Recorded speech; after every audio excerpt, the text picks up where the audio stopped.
조합이 예술이란 말은 조금 자극적인 문구이기도 합니다. 하지만 승무패 46회차와 47회차는 전략적인 조합으로도 초보자분들이 착순권에 들어갈 수 있을 것 같은 회차이기에 자극적인 문자를 넣어봤습니다. 막 승무패에 들어오신 분들을 위한 전략적 접근법에 대한 썰을 풀어봅니다. 46회차와 47회차는 2월도 독식도 없는 회차입니다. 고래는 다음에 잡아야 하지만 그래도 참치 정도는 잡을 수도 있지 않나 싶습니다. 참치회를 사 먹으면 요즘 얼마나 하는지 모르지만 10만, 100조합으로 조합에 대한 썰을 풀어봅니다. 승무패 픽업을 할 때는 여러 가지의 것을 복합적으로 생각합니다. 기본 데이터에 팀 간 분석 비교, 부상자와 팀의 분위기, 뒷이야기 등을 고려해서 최종적인 픽업을 합니다. 그럼에도 20%, 10% 미만의 득표율을 얻은 승식이 들어오고 강축이 부러지는 일은 허다하며 승무패가 모두 33%를 보이는 경기들도 자주 보입니다. 그렇기 때문에 어떻게 조합을 할 것인가는 상당히 중요합니다. 우리가 승무패 유튜버분들의 영상을 시청하면 가장 많은 사례가 분석입니다. 분석이 그만큼 중요한 건 사실이지만 회차마다 독특한 편성을 보이고 있어 분석으로만은 착순권에 들기가 어렵습니다. 회차가 열리면 그런 말들을 합니다. 지금의 저처럼 46회차, 47회차는 2월이 없다거나 어떤 회차는 2월 될 것이다. 그런 촉은 많은 경험에서 만들어지는 관록입니다.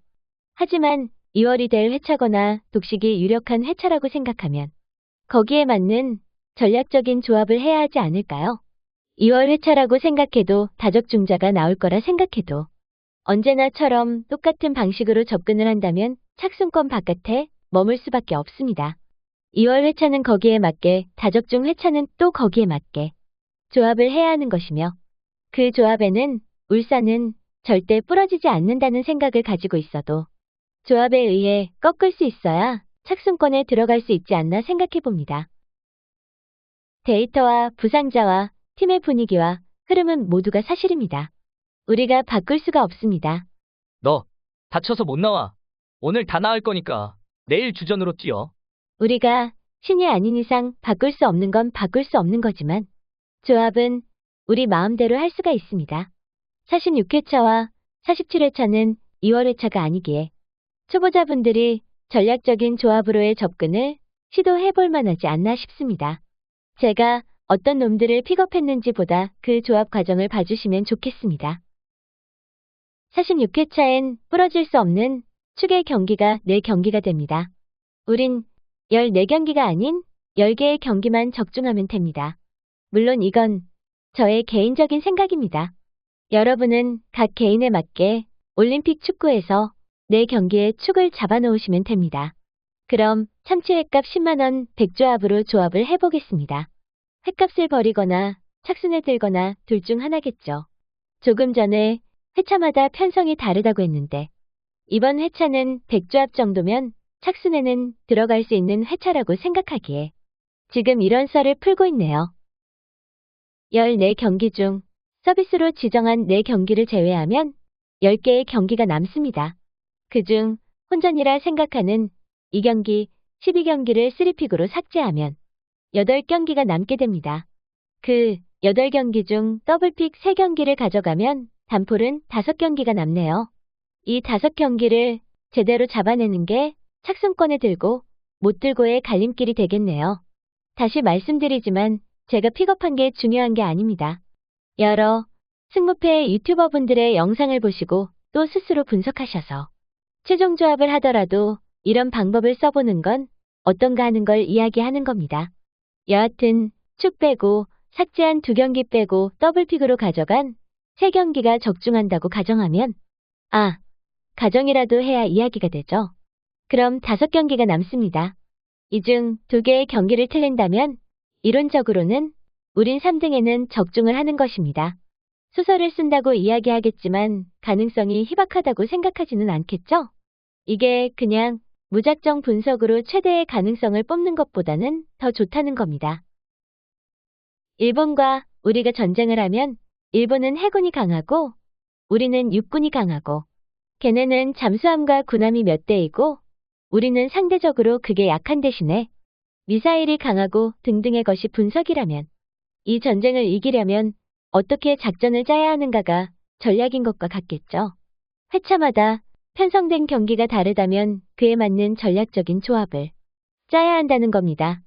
여하튼 100조 중 72조합을 사용했습니다. 나머지 100조 채워보겠습니다. 앞서 보신 72조합에서 적중이 나오면 좋겠지만 엽기적으로 부러지는 경기들이 있죠? 저는 서비스 내 경기가 부러질 거라고 생각하지 않습니다.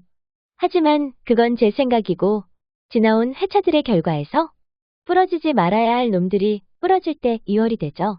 또 그런 거지 같은 결과가 있음에도 이번 회차엔 2월이 없다는 겁니다. 즉, 서비스 경기 중 두어 개가 부러져도 어떤 고수들은 그걸 잡아내죠. 따로 사례를 들지 않아도 이미 많이 보셨을 겁니다. 10경기와 14경기는 절대 부러지지 않을 거라 생각하지만 그런 생각으로는 절대로 2등을 할 수가 없는 걸 봐왔으니까 방어적인 차원에서 강축을 일부러 부러뜨리는 겁니다. 물론 강축이 4경기라면 그 중에서도 잘 골라야 하겠지만 말입니다. 14경기 프랑스가 미국과 비기는 이변이 일어난다면 그건 데이터를 기반으로 하고 부상자와 팀의 흐름과 상성을 따져서는 절대로 잡아낼 수가 없습니다. 저 2개의 이변픽은 보험이 되는 겁니다. 물론 주력 72조합에서 적중해 주는 게 가장 좋은 것이지만 이 16조합은 적중하지 않는다고 해도 아까워하지 않아야 하는 보험일 뿐입니다. 이 보험은 먼 어느 2월 회차에 커다란 복으로 돌아올 수도 있습니다. 그게 보험이니까요. 또한 애초에 이번 회차는 100조합 10만 원을 채운다는 마음으로 접근하는 것이기에 아까워할 이유가 없죠. 물론 위쪽에 있는 10경기에서 픽을 줄여야 하지만 이건 보험이기에 3픽을 2픽으로 2픽을 1픽으로 줄이면 됩니다. 그럼 이제 100조 10만 원 중 딱 12조합이 남네요. 그거 남기지 말고 서비스 4경기를 고정하고 나머지 10경기에서 픽업하지 않은 놈들 잘 째려보셔서 찍으시면 됩니다. 우리가 모든 회차마다 돈을 투입할 수는 없습니다. 언제고 1등이나 고액의 2등을 한다면 그때부턴 더 자유로운 조합을 하겠지만 매 회차를 이렇게 할 수는 없겠죠. 하지만 간혹 다가오는 이런 편성에서는 해봐도 되지 않을까 싶습니다. 승무패 6개월만 해도 자신의 방법이 굳어집니다. 오래 하면 할수록 그 패턴을 바꾸기는 쉽지 않죠. 초보자분들이라면 여러 가지의 방법을 시도해봐야 하고 그중 자신과 맞는 것을 더 발전시켜 나가면 되지 않을까 싶습니다.